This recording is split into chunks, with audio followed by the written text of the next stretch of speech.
Praise the lord. హల్లెలూయా.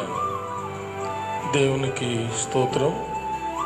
క్రీస్తునందు ప్రియమైన సహోదరి సహోదరులారా, ప్రియమైన సంఘస్థులారా, ప్రభు అయిన యేసయ్య నామములో మీకు అందరికీ వందనాలు. ఈ రాత్రి ఈ యొక్క లైవ్ ప్రోగ్రాం ద్వారా ముఖ్యంగా రాయపాలెంలో ఉపవాస ప్రార్థనకు తమను తాము ప్రతిష్ఠించుకున్నటువంటి వారి కొరకు, అలాగే మన షకీనా విశ్వాసులందరి కొరకు, అలాగే స్నేహితులు అందరి కొరకు, క్రీస్తునందు సహోదరి సహోదరులందరి కొరకు ఈ కార్యక్రమాన్ని ఏర్పాటు చేయడం జరిగింది. దయచేసి అందరూ పాల్గొని దేవుని యొక్క సన్నిధిని అనుభవించి దేవుని వాక్యాన్ని విని గైకొని దైవ దీవెనలు పొందుకోవాల్సిందిగా మనవి చేస్తున్నాం. ప్రార్థన చేసుకుని ఈ యొక్క ఉపవాస కూడికను ప్రారంభించుకుందాం. దేవా స్తోత్రం స్తోత్రం స్తోత్రం స్తోత్రం స్తోత్రం. హల్లెలూయా హల్లెలూయా హల్లెలూయా హల్లెలూయా. స్తుతిపాత్రుడా, స్తోత్రార్హుడా, ఆరాధ్య దైవమా, సూర్యోదయం మొదలుకొని సూర్యాస్తమయం వరకు స్తుతింపదగిన దేవా యేసయ్యా, మీకు వందనాలు, స్తుతులు, స్తోత్రాలు చెల్లిస్తున్నాం. మీ దీన దాసుడునైన నన్ను, మీ దీన సంఘమును, సార్వత్రిక క్రీస్తు సంఘమును ఈ దినం ఉపవాసం ఉండి సిద్ధపడుతూ ఉన్నటువంటి రాయపుపాలెం సంఘస్థులందరికీ ప్రభా, ఈ ధన్యత మాకు అందరికీ దయచేసినందుకు స్తోత్రము. మీ మహిమార్థంగా ఈ కూడికను జరుపుకోవడానికి సాయం చేయండి. మీరే తండ్రి, అల్ఫా ఒమేగైన దేవా, ఆది అంతములు తోడుగుండి సహాయం చేయండి. పొంచి ఉన్న సాతానును, అంధకార చీకటి శక్తులను, దురాత్మలను, వాటి క్రియలన్నిటినీ నజరేయుడైన యేసు శక్తిగల నామములో బంధించి లయపరుస్తున్నాను తండ్రి. మీ ఆత్మ సహాయము చాలినంతగా దయచేయండి. క్రీస్తు పేర వేడుకొంచున్నాము తండ్రి, ఆమేన్. హల్లెలూయా. ఇప్పుడు 2 పాటలు పాడి దేవుణ్ణి మహింపరచుకుందాం. సండే స్కూల్ పిల్లలు 2 పాటలు పాడతారు. మీరందరూ కూడా పాడి దేవుని మహింపరచండి. హల్లెలూయా. నిన్ను స్తుతించడానికి సిగ్గుపడను యేసయ్యా, నిన్ను ప్రార్థించడానికి వెనుకాడను నేనయ్యా. నిన్ను స్తుతించడానికి సిగ్గుపడను యేసయ్యా, నిన్ను ప్రార్థించడానికి వెనుకాడను నేనయ్యా. నాకున్న స్వరము, నాకున్న కరము, నాకున్న ధనము, నాకున్న స్వరము, నాకున్న స్వరము, నాకున్న కరము, నాకున్న ధనము, నాకున్న స్థలము, నీ పని కోసం ఉపయోగిస్తా, పని కోసం ఖర్చయిపోతా, నీ కోసం అర్పిస్తానయ్యా. ఉపయోగిస్తా, పని కోసం ఖర్చయిపోతా, నీ కోసం అర్పిస్తానయ్యా. నిన్ను స్తుతించడానికి సిగ్గుపడను యేసయ్యా, నిన్ను ప్రార్థించడానికి వెనుకాడను నేనయ్యా. నిన్ను స్తుతించడానికి సిగ్గుపడను యేసయ్యా, నిన్ను ప్రార్థించడానికి వెనుకాడను నేనయ్యా.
వెనుకాడను నేనయ్యా. హల్లెలూయా.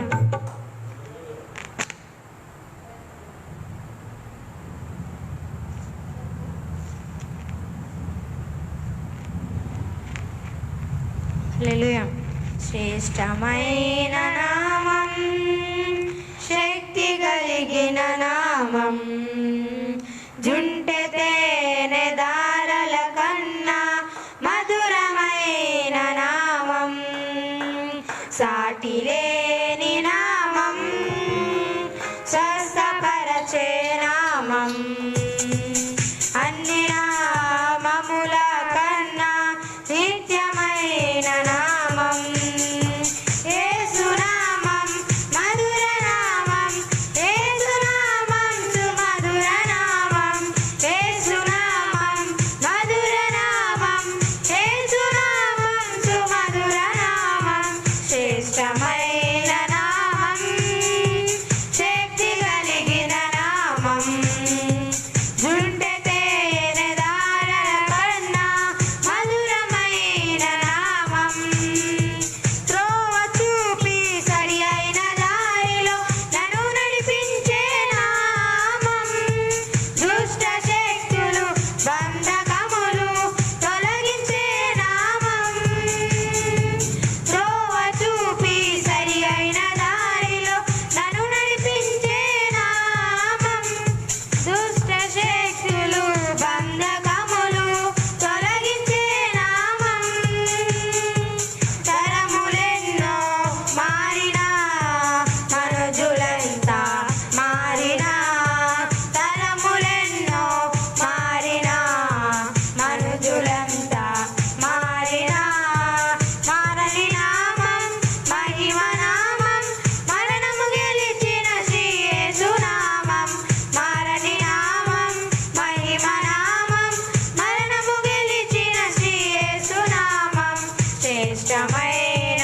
నామం, శక్తి కలిగిన నామం, జుంటె తేనె దారల కన్నా మధురమైన నామం, సాటి లేని నామం, స్వస్థపరచే నామం, అన్ని నామముల కన్నా నిత్యమైన నామం, జీవితమంతా జీవనమంతా స్మరించగలిగే నామం, కలవరమునను వెంటాడినను ధైర్యమునిచ్చే ప్రభునామం, జీవితమంతా జీవనమంతా స్మరించగలిగే నామం, కలవరమునను వెంటాడినను ధైర్యమునిచ్చే ప్రభునామం, భారమెంతో ఉన్నను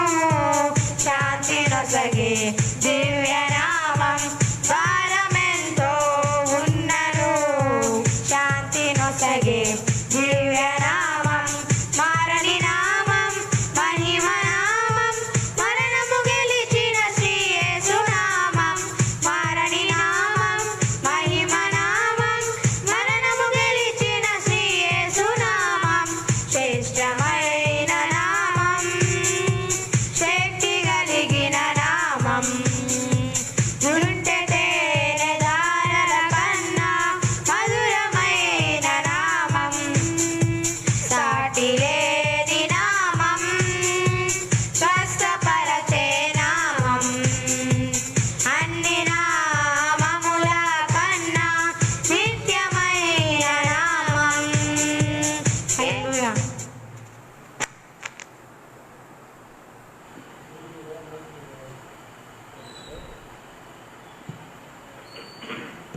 హల్లెలూయా. మనం అందరం కలిసి మన ప్రభువుని స్తుతించుకుంటూ థ్యాంక్ యూ జీసస్ అనే ఇంగ్లీష్ కోరస్ పాడి ఆరాధన చేసుకుందాం. దయచేసి మీరు ఉన్న చోట్లోనే మోకరించి కానీ నిలబడి కానీ ఆరాధనలో పాల్గొనండి. Thank you Jesus, thank you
thank you Jesus master. స్తుతిపాత్రుడా, స్తోత్రార్హుడా, ఆరాధ్య దైవమా, సూర్యోదయం మొదలుకొని సూర్యాస్తమయం వరకు స్తుతింపదగిన దేవా యేసయ్యా, మీకు వందనములు, స్తుతులు, స్తోత్రములు చెల్లిస్తున్నాం. సమస్త స్తుతి, ఘనత, మహిమ, ప్రభావములు యుగయుగములు దేవా మీకే చెల్లునుగాక. ఆమేన్. హల్లెలూయా.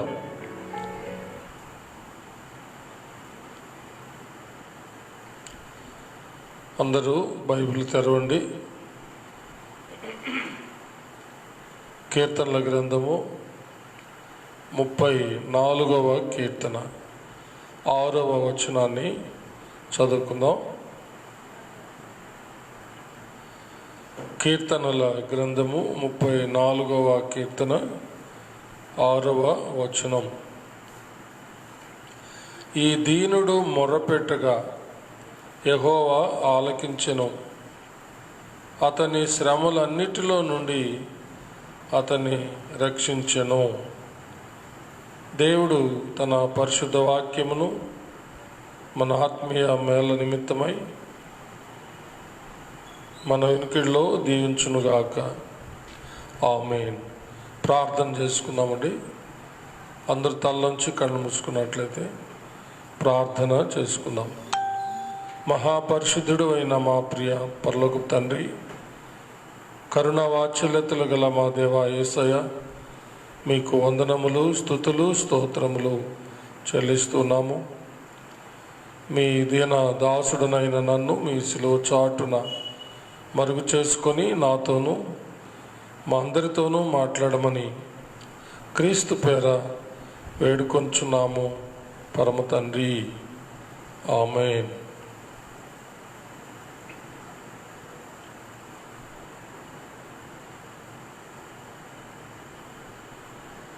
క్రీస్తునందు ప్రియ సహోదరి సహోదరులారా, ప్రియమైన సంఘస్థులారా, ప్రియమైన స్నేహితులారా, చదివిన వాక్య భాగాన్ని బట్టి ఒక అంశాన్ని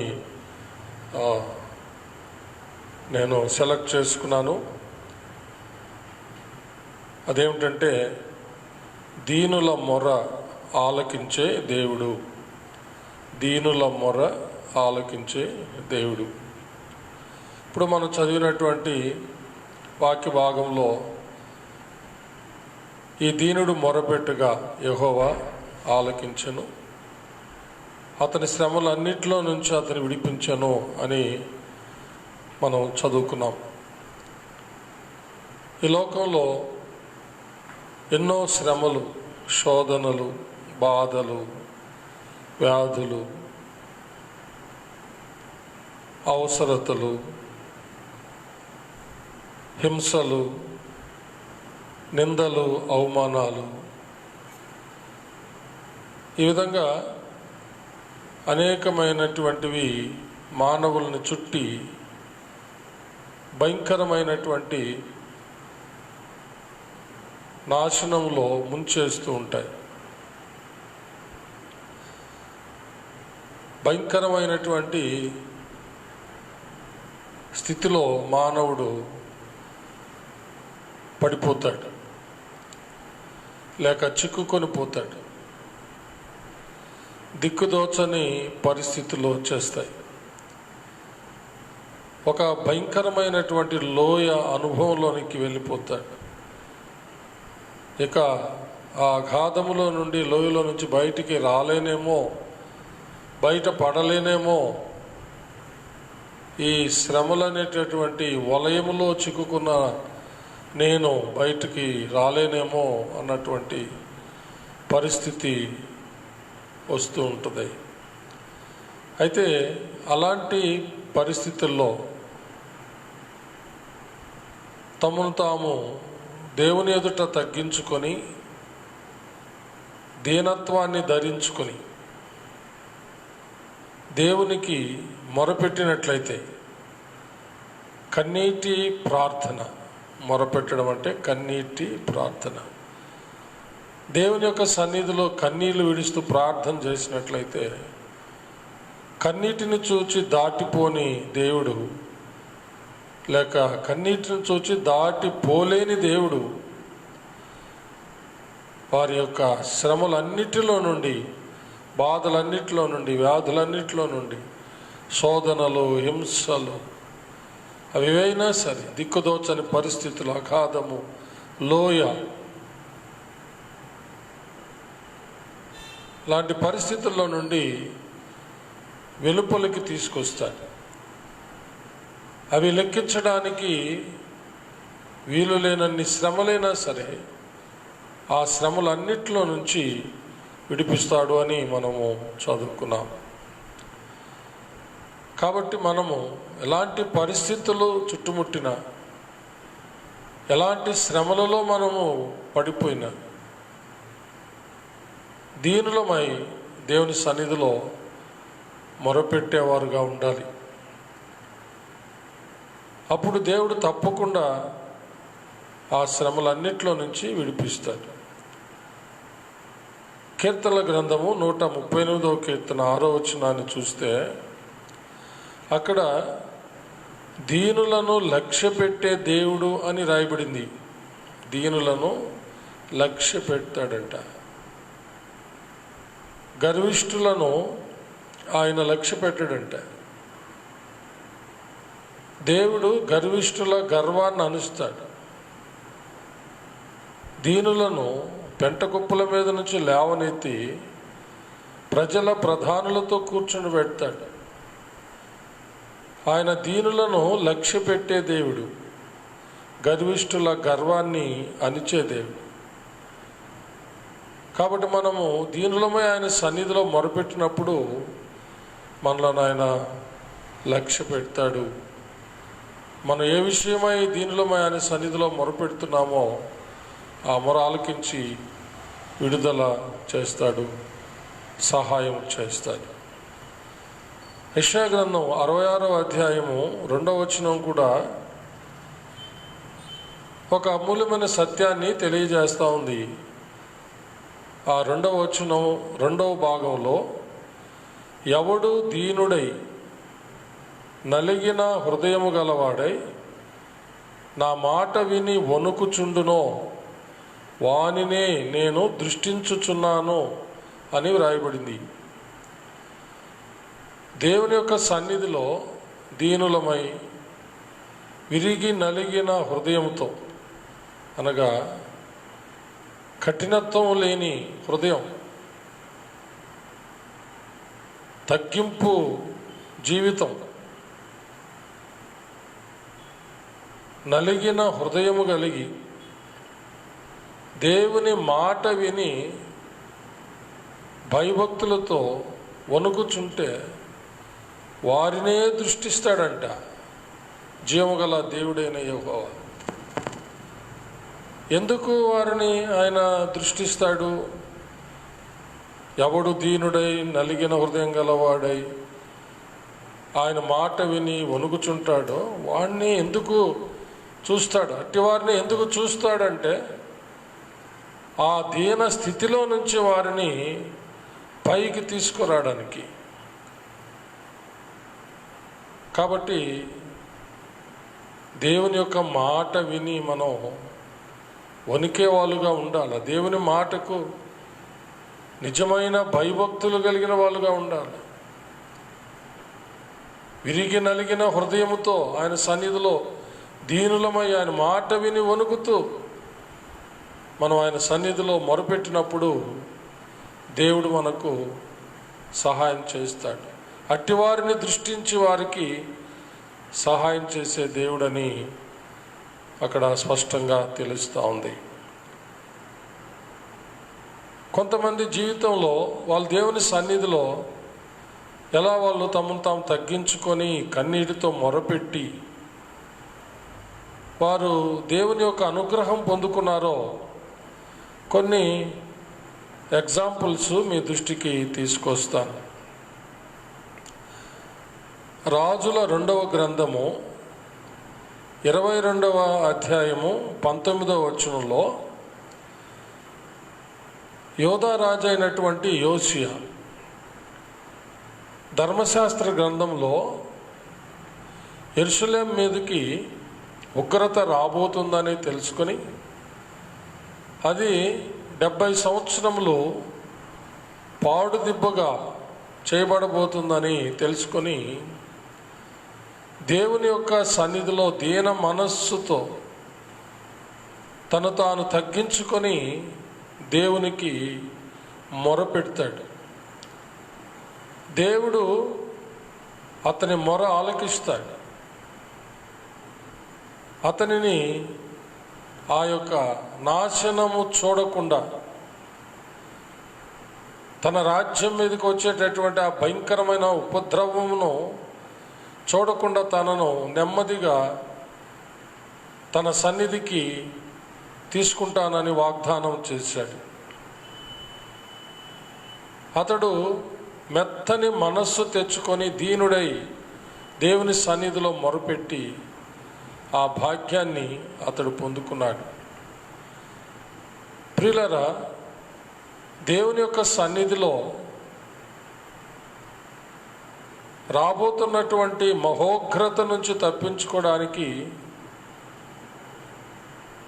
మనలను మనము తగ్గించుకొని మెత్తని మనస్సుతో యోషియా రాజు కన్నీరు విడుస్తూ ప్రార్థించినట్టుగా మనము ప్రార్థించినట్లయితే తప్పకుండా ఈ లోకమంతటి మీదకి, అనగా ఈ లోకంలో అవిధేయులైన వారందరి మీదకి రాబోతున్నటువంటి దేవుని యొక్క మహోగ్రత నుంచి వారు తప్పించబడతారని ఈ యొక్క లేఖన భాగం మనకు తెలియచేస్తూ ఉంది. తర్వాత మత్తయి సువార్త 8వ అధ్యాయము 1వ వచనం నుండి 3వ వచనం వరకు మనం చూస్తే, యేసుప్రభుల వారు కొండ మీద ప్రసంగం చేసి ముగించి ఆయన ఆ కొండ మీద నుంచి దిగి వచ్చేటప్పుడు ఎక్కడో ఒక కొండ గుహలో దాగి ఎవరి కంట పడకుండా కొండ మీద ప్రభు చేసినటువంటి బోధంతా వినినటువంటి ఒక కుష్ఠరోగి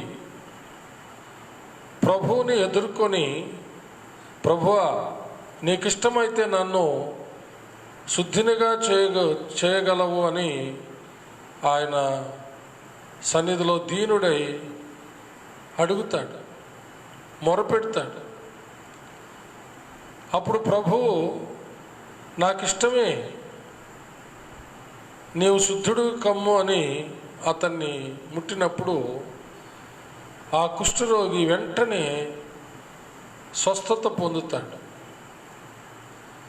ఆ కుష్ఠరోగి ఎంతో వణుకుతూ భయాందోళనలతో తను తాను దీనుడై ప్రభు యొక్క సన్నిధికి వచ్చి ఎంతో వినయంగా వేడుకుంటాడు, ప్రభువా నీకు ఇష్టమైతే నన్ను నువ్వు శుద్ధినిగా చేయగలవు. ప్రభు అన్నాడు కదా, ఆ దీనిని చూసి వణుకుతూ భయముతో వణుకుతూ తనను వచ్చి వేడుకుంటున్నటువంటి అతన్ని చూసి నాకు ఇష్టమే, నీవు శుద్ధుడు కమ్మని అతన్ని ముట్టి బాగు చేశాడు. ప్రియులారా, నీవు నేను ఆయన సన్నిధిలో వణుకుతూ అసాధ్యమైన పరిస్థితులైనా సరే ఆయన సన్నిధికి పరిగెత్తుకొని వచ్చి సాగిలపడి ఆయన వేడుకున్నప్పుడు తప్పకుండా దేవుడు కరుణించి స్వస్థత పరుస్తాడు. వారి అవసరత ఏదైనా సరే అది తీరుస్తాడని నేను జ్ఞాపకము చేస్తున్నాను. అలాగే సమాజ మందిరపు అధికారి యాయీరు అనేటటువంటి అధికారి తన కుమార్తె జబ్బుపడి చావ సిద్ధంగా ఉన్నప్పుడు అతను ఒక సమాజ మందిరపు అధికారి అయి ఉండి పరిగెత్తుకొని ప్రభువు దగ్గరకు వచ్చి ప్రభువు పాదాల మీద సాగిలపడి తన కుమార్తెను ఇంటికొచ్చి ఆ బిడ్డపై చేతులుంచి స్వస్థపరచమని వేడుకుంటాడు. ప్రభువు బయలుదేరుతాడు. ఈ విషయం మార్కు సువార్త 5వ అధ్యాయము 21వ వచనం నుంచి 24వ వచనం వరకు, 42వ వచనం 35వ వచనం నుండి 42వ వచనం వరకు రాయబడింది. ప్రభు యాయూరు వేడుకున్నట్టుగానే తన ఇంటికి వెళ్ళాడు. వెళ్ళే లోపు ఆ చిన్నది చనిపోయింది. ఆ చిన్నదాన్ని దేవుడు బ్రతికించాడు. యాయూరు ఎంతో ఒక అధికారి ఉండి తను తాను తగ్గించుకొని దీనుడై తన కుమార్తె చావు బతుకుల్లో ఉన్నప్పుడు ప్రభు పాదాలపై సాగిలపడి వేడుకుంటాడు. వీరు వెళ్ళే లోపల బిడ్డ చనిపోయినప్పటికీ దేవుడు చనిపోయినటువంటి ఆ యొక్క చిన్నదానిని బ్రతికించి వారికి ఇస్తాడు. దేవునికి సమస్తము సాధ్యం. మరణంపై ఆయనకు అధికారం ఉంది. ఆ బిడ్డను చేయబట్టుకొని తల్లి తాకుమి చిన్నదాన లెమ్మనంగానే ఆ బిడ్డ ఆ చిన్నది లేచి కూర్చుంది. తన బిడ్డ కొరకు తండ్రి ఎంతగానో విధేయుడై వచ్చాడు, దీనుడై వచ్చాడు. తల్లిదండ్రులు తమ తమ బిడ్డలు ఎలాంటి పరిస్థితుల్లో ఉన్నారో, ఒకవేళ ఆత్మీయంగా చచ్చిన స్థితిలో ఉన్నారో, మాట వినని స్థితిలో, తిరుగుబోతులుగా, తాగుబోతులుగా, భయంకరమైనటువంటి కుర్రులుగా, రౌడీలుగా, జోదగాళ్ళుగా, భయంకరమైనటువంటి వాళ్ళుగా ఉన్నారేమో, ఆత్మీయ జీవితంలో చచ్చిన వారిగా ఉన్నారేమో, అట్టి వారి కోసం దేవుని పాద సన్నిధిలో తమ తాము తగ్గించుకుని తమ బిడ్డల కోసం వచ్చి సాగిలపడి వేడుకున్నట్లయితే అట్టి తల్లిదండ్రుల ప్రార్థన ప్రభువు ఆలకించి ఆ బిడ్డలను చచ్చిన స్థితిలో నుండి బ్రతికిస్తాడు. వారికి మారు మనసు దయచేస్తాడని నేను జ్ఞాపకము చేస్తూ ఉంటున్నాను. అలాగనే కనాను స్త్రీ మత్తయి సువార్త 15వ అధ్యాయంలో 21వ వచనం నుండి 28వ వచనం వరకు చూస్తే అక్కడ కనాను స్త్రీ ఒకతే దీనురాలై దయ్యం పట్టినటువంటి తన కుమార్తె యొక్క విడుదల కొరకు ఎంతో దీనంగా ప్రభువుని బతిమాలుతూ విశ్వాసంతో, ఎంతో విశ్వాసంతో వెంబడిస్తుంది. ప్రభు ఆమె విశ్వాసాన్ని చూచి ఆ కనాను స్త్రీని దృష్టించి ఆమె కుమార్తెకు మాట మాత్రం సెలవిచ్చి విడుదల కలుగు చేస్తాడు. ఆ కనాను స్త్రీ ఎంతో దీనురాలై తను తాను ఎంతగానో తగ్గించుకొని విశ్వాసంతో ప్రభువుని బతిమలాడుకుంది. పదే పదే వెంటబడి మరి బతిమలాడుకుంది. ప్రియులారా, చూడండి, ఈ తల్లి కూడా తన కుమార్తె విడుదల కోసం, దయ్యం బట్టి పీడించబడుతున్న తన కుమార్తె విడుదల కోసం, విడుదల కర్త విమోచకుడు ఆయన ప్రభువుని ఎంతగా వెంబడించి బతిమాలి కుమార్తెకు విడుదల కలుగజేసుకున్నదో కదా. ఎంతోమంది పిల్లలు సాతాను అంధకార చీకటి శక్తుల ద్వారా బంధించబడి, దురాత్మల దయ్యముల చేత బంధించబడి భయంకరంగా విపరీతమైన చేష్టలు చేస్తూ వారు ఏం చేస్తున్నారో వారు ఎరుగకనే నశించిపోతున్నారు. అలాంటి వారి కోసం కన్న తల్లిదండ్రులు మొరపెట్టినప్పుడు, ప్రభువుని బతిమాలుకున్నప్పుడు, దీనులై ప్రభువుని వెతికినప్పుడు, ఆయన వెంటాడి వేడుకున్నప్పుడు కనాను స్త్రీని కనికరించి ఆమె కుమార్తెను ఆ యొక్క సాతాను కట్లలో నుంచి, సాతాను బంధకంలోంచి విడిపించినటువంటి ఆ ప్రేమగల దేవుడు సాతాను అంధకార చీకటి శక్తుల చేత, దురాత్మల దయ్యాల చేత పట్టబడి పీడించబడుతూ వారేం చేస్తున్నారో వారు ఎరగక భయంకరంగా నశించిపోయినటువంటి వాళ్ళందరికీ ప్రార్థించే తల్లి తండ్రిని బట్టి దేవుడు తప్పకుండా విడుదల చేస్తాడని ఈ సందర్భం మనకు తెలియచేస్తూ ఉంది. కాబట్టి ప్రియులారా, ఎంతోమంది దయ్యం పట్టింది, సాతాను పట్టింది, దురాత్మను బట్టే అంటే ఎక్కడికెక్కడికో వెళ్ళిపోతారు. ఎక్కడికి వెళ్ళినా విడుదల రాదు. సాతాన్ని జయించింది యేసయ్య, సాతాను రాజ్యాన్ని పడగొట్టింది యేసయ్య. సాతాన్ని వాడు అంచులను దురాత్మ దయ్యాలను వెళ్ళగొట్టే శక్తి కలిగిన వాడు యేసయ్య. ఆయన నామంలోనే అవి పారిపోతాయి తప్ప ఇంకా వేరే విధంగా విడుదల లేదని తెలుసుకొని ఎలాంటి పరిస్థితులైనా సరే యేసయ్యను ఆశ్రయించి విడుదల పొందమని మీకు మనవి చేస్తున్నాను. వేరే దారులకు వెళ్ళి ఇంకా నశించిపోకూడదని మనవి చేస్తున్నాను. చివరగా దినవృత్తాంతాల 2వ గ్రంథం 7వ అధ్యాయము 13, 14 వచనాలు ఒకసారి చదువుకుందాం.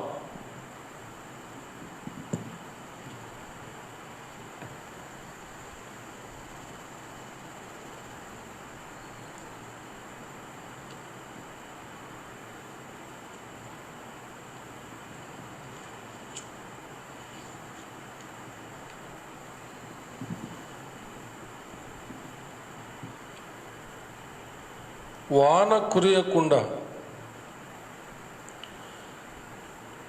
నేను ఆకాశమును మూసినప్పుడే గాని దేశమును నాశనము చేయుటకు మిడతలకు సెలవిచ్చినప్పుడే గాని నా జనుల మీదికి తెగులు రప్పించినప్పుడే గాని నా పేరు పెట్టబడిన నా జనులు తమ్మును తాము తగ్గించుకొని ప్రార్థన చేసి నన్ను వెదకి తమ చెడు మార్గములను విడిచిన ఎడల ఆకాశము నుండి నేను వారి ప్రార్థనను విని వారి పాపమును క్షమించి వారి దేశమును స్వస్థపరచుదును అని సొలొమోను రాజుకు దేవుడు ఈ విషయాన్ని తెలియచేశాడు.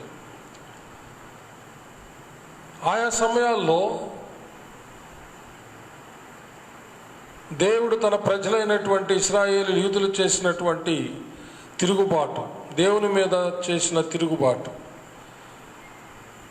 దేవునికి దూరమై చేసినటువంటి భయంకరమైనటువంటి పాపదోషాలను బట్టి, జీవము గల దేవుని విడిచిపెట్టి జీవము లేని విగ్రహాలను ఆరాధించడాన్ని బట్టి ఎంత చెప్పినా, ఎన్నిసార్లు గద్దించినా, హెచ్చరించినా మారకుండా, లోబడకుండా తిరుగుబాటు చేసినటువంటి ఆ పాపులైన వారిని దేవుడు సరిదిద్దడానికి, వారిని సరైన త్రోవలో పెట్టడానికి, వారు చేసినటువంటి తప్పు వారు తెలుసుకొని మరి ఎన్నడూ చేయకుండా జీవం గల తమ దేవుడైన యెహోవానే వాళ్ళు అనుసరించాలని ఆయన అనేక న్యాయ తీర్పులు ఈ లోకంలో పక్షపాతము లేకుండా తను ఏర్పరచుకున్న ప్రజలైనను లోకములో ఉన్న ప్రజలైనను అందరినీ కూడా దేవుడు ప్రేమించి ఆయా సమయాలలో న్యాయ తీర్పులు జరిగించినట్టుగా మనము బైబిల్లో చూస్తాం. అవి ఎలా ఉన్నాయనంటే వర్షం రాకుండా ఆగిపోయేటటువంటి పరిస్థితులు, దేవుడు వర్షం రాకుండా ఆకాశాన్ని మూసేసేటటువంటి పరిస్థితి, అంత మాత్రం కాకుండా మిడతల దండుకు సెలవిచ్చి వారి పొలాలంతా కూడా తినివేసేటటువంటి పరిస్థితి, అంత మాత్రం కాకుండా జనుల మీదకి తెగులు రప్పించే పరిస్థితి. ఇవన్నీ కూడా దేవుడు తన దీర్ఘశాంతాన్ని చూపి చూపి చూపి చూపి చూపి హెచ్చరించి హెచ్చరించి గద్దించి గద్దించి ఎన్ని విధాలుగా చెప్పినా ఎంత ఓర్చుకోవాలనంత ఓర్చుకున్నటువంటి దేవుడు, అంత దీర్ఘశాంతం వహించిన దేవుడు తుదకు ఎంత చెప్పినా, ఎంత ఓర్చుకున్నా, ఎన్నిసార్లు గద్దించినా మారకుండా లోబడని వారి మీదకి ఆయన కోపము లేకపోతే ఉగ్రత, న్యాయ తీర్పులు ఆయన అమలు చేసినట్టుగా మనం చూస్తున్నాం. అలాంటి పరిస్థితుల్లో వారు తమ తప్పులు తెలుసుకొని వారు దేవుని యొక్క సన్నిధిలో తమను తాము తగ్గించుకొని ప్రార్థన చేసి ఆయన వెతికి తమ చెడు మార్గములను విడిచిపెట్టి దేవుని సన్నిధిలో వారి పాపములను ఒప్పుకొని కన్నీటితో ప్రార్థన చేసినప్పుడు దేవుడు వారిని క్షమించి వారిని స్వస్థపరచడమే కాకుండా వారి కుటుంబాలను బాగు చేయడమే కాకుండా వారి దేశాన్ని స్వస్థపరుస్తానని దేవుడు వాగ్దానం చేశాడు.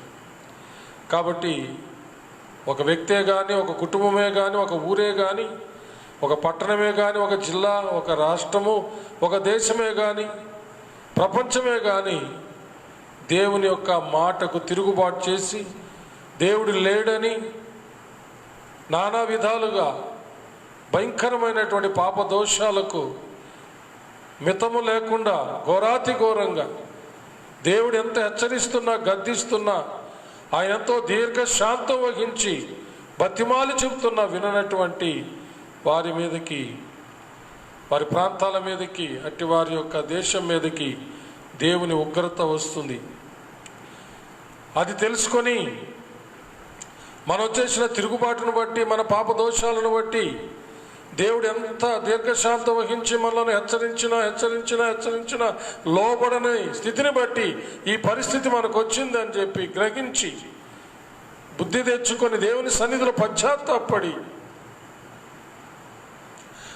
వారి పాపములను ఒప్పుకొని పశ్చాత్తాపడి ఏడ్చి మొరపెడితే తప్పకుండా దేవుడు క్షమించి వారిని, వారి కుటుంబాలను, వారి దేశాలని, అట్టి దేశం ఏదైనా సరే, అట్టి ప్రజలు ఎవరైనా సరే, అట్టి కుటుంబాలు ఎవరైనా సరే, అట్టి వ్యక్తులు ఎవరైనా సరే అందరినీ ఆయన బాగు చేస్తాడని, స్వస్థపరుస్తాడని దేవుని యొక్క వాక్యము సెలవిస్తుంది. కాబట్టి ప్రస్తుత పరిస్థితుల్లో కూడా ఈ కరోనా వైరస్ వల్ల కలిగిన భయాందోళన మధ్య, అస్వస్థత, అనారోగ్యాల మధ్య మనం అందరం కూడా చేయాల్సింది ఏమిటంటే మన యొక్క పాపదోషాలు, మన పితరుల పాపదోషాలు, మన కుటుంబస్తుల పాపదోషాలు, మన ప్రజల పాపదోషాలు దేవుని యొక్క సన్నిధిలో పశ్చాత్తాపంతో ఒప్పుకొని కన్నీరు విడిచి మొరపెట్టినట్లయితే క్షమించుటకు సిద్ధ మనసు గల దేవుడు, కృపా కటాక్షాలు గల దేవుడు, కరుణా వాత్సల్యత గల దేవుడు క్షమించి మనలను, మన కుటుంబాలను, మన గ్రామాలు, మన పట్టణాలు, మన యొక్క జిల్లా, మన రాష్ట్రాలు, దేశాలు, ప్రపంచమంతటిని కూడా దేవుడు బాగు చేస్తాడని ఈ వాక్యం తెలియచేస్తూ ఉంది. కాబట్టి ఉపవాసం ఉండి ప్రార్థిస్తున్నటువంటి ప్రతి ఒక్కరూ, ఉపవాసం లేకపోయినా ఉపవాసం ఉన్నా దేవుని యొక్క సన్నిధిలో తమను తాము తగ్గించుకొని దీనులై తమ పాపములు, తమ కుటుంబస్తుల పాపములు, తమ యొక్క దేశ పాపములు ఒప్పుకొని ప్రార్థన చేసినట్లయితే దేవుడు తప్పకుండా అట్టి వారిని, అట్టి కుటుంబాలను, వారి యొక్క రాష్ట్రాన్ని, దేశాన్ని తప్పకుండా దేవుడు స్వస్థపరుస్తాడు. దేవుడు అట్టి కృప మనకందరికీ దయచేయునుగాక. ఆమేన్. ప్రార్థన చేసుకుందాం. దయచేసి అందరూ తలలోంచి కళ్ళు మూసుకుని ప్రార్థన చేసుకుందాము. హల్లెలూయా, హల్లెలూయా, హల్లెలూయా. ఒక్కసారి ఆలోచించండి ప్రియ సహోదరి సహోదరులారా, ఏమిటి భయంకరమైన పరిస్థితి అని ఆలోచిస్తూ కూర్చునేది కాదు. అలాగ ఆలోచిస్తూ కూర్చొని గాలి పీల్చుకుంటూ భయాందోళనలతో కృషించి నశించి ప్రాణాలు పోగొట్టుకోవడం కాదు. భయపడటం వల్ల మనుషులకు ఉరి వస్తుంది. నీవు కూర్చొని భయపడుతూ ఉంటే దేనికి భయపడుతున్నావో అదే వచ్చి నీకు చుట్టుకుంటుంది. దాని భార్య నువ్వు పడిపోతావు. కాబట్టి భయపడటం కాదు మార్గం. దేవుని యొక్క సన్నిధిలో నీ పాపాన్ని, నీ కుటుంబస్తుల పాపాన్ని, నీ ప్రజల పాపాన్ని నీ పైన వేసుకొని ఒప్పుకో. దేవుని సన్నిధిలో పశ్చాత్తాపడి కన్నీరు విడుచుచు ప్రార్థన చేయండి. దేవుడు తప్పకుండా నిన్ను స్వస్థపరుస్తాడు, నీ కుటుంబాన్ని స్వస్థపరుస్తాడు. నీ గ్రామం, నీ పట్టణం, నీ జిల్లా, నీ పట్టణాలు, నీ జిల్లా, నీ రాష్ట్రం, నీ దేశాన్ని ఆయన స్వస్థపరుస్తాడు. ఒక్కసారి వా మా పాప దోషములను నాయనా, మా కుటుంబస్తుల పాపములను, మా గ్రామస్తుల పాపాలు తండ్రి, మా పట్టణస్తుల పాపాలు నాయనా, మా జిల్లా వాసుల పాపాలు, మా రాష్ట్ర వాసుల పాపాలు, మా దేశస్తుల పాపాలు దయతో క్షమించు నాయనా అని చెప్పి ప్రభువుని వేడుకున్నాం. తప్పకుండా దేవుడు వాగ్దానం చేసిన దేవుడు నమ్మదగిన వాడు, క్షమించి స్వస్థపరుస్తాడు. ఇదే తక్షణం మనం చేయాల్సినటువంటి కర్తవ్యం ప్రియులారా. భయపడుతూ కూర్చోవడం మార్గం కాదు. ప్రార్థన చేయండి, ప్రార్థన చేయండి, పశ్చాత్తాపంతో ప్రార్థన చేయండి. ప్రార్థించుకుందాం. మహాపరిశుద్ధుడు అయిన మా ప్రియ పరలోకపు తండ్రి, మీకు వందనములు, స్తుతులు, స్తోత్రములు చెల్లిస్తున్నాం. ప్రభా, దీనుల మొర ఆలకించే దేవుడు అని, ప్రభా దీనులపై మీ దృష్టి ఉంచే దేవుడు అని, ఎవరు దీనులై నలిగిన హృదయంతో మీ మాట విని వణుకుచుంటారో వారిని దృష్టించి ఆ దీన స్థితిలో నుంచి విడిపించే దేవుడు అని ప్రభా మాకు తెలియచేస్తానైనా. ఎవరైతే ప్రభా తమను తాము తగ్గించుకొని మీ వైపు చూస్తూ తమ పాపములు ఒప్పుకొని కన్నీరు విడుస్తూ ప్రార్థించినప్పుడు వారిని, వారి కుటుంబాన్ని, వారి యొక్క గ్రామాన్ని, వారి పట్టణాన్ని, వారి యొక్క జిల్లాని, రాష్ట్రాల, దేశాన్ని స్వస్థపరుస్తామని, సకల పాపాలు క్షమించి స్వస్థపరుస్తామని తెలియజేశారు. దేవా, మిమ్మల్ని ఆశ్రయించినటువంటి వారు ఎంత మాత్రం త్రోసివేయమని మీరు సెలవిచ్చారు. తండ్రి కనికరించండి. ఎంతమంది రాత్రి మీ సన్నిధిలో మొరపెడుతూ ఉన్నారో ప్రభా, తమ పాపములు, తమ కుటుంబస్తుల పాపములు తను ఒప్పుకొని ప్రార్థిస్తున్నారు. అలాగే గ్రామం కోసం, పట్టణం కోసం ప్రభా, జిల్లా కోసం, రాష్ట్రం కోసం, దేశం కోసం ప్రార్థిస్తున్నారు.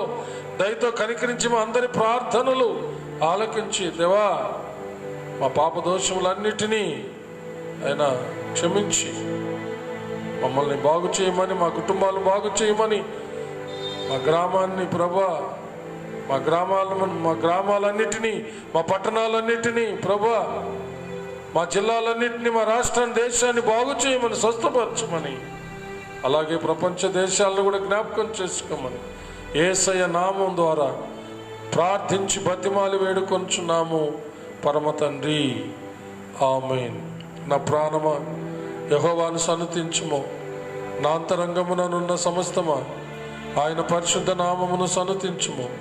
నా ప్రాణమా యెహోవాను సన్నుతించుము, ఆయన చేసిన ఉపకారములలో దేనిని మరువకుము. ఆమేన్.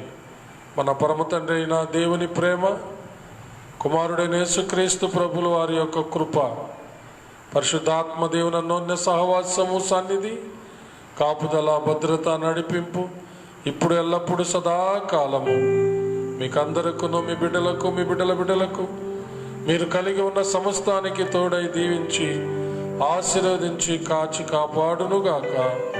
ఆమేన్, ఆమేన్, ఆమేన్. May God bless you all.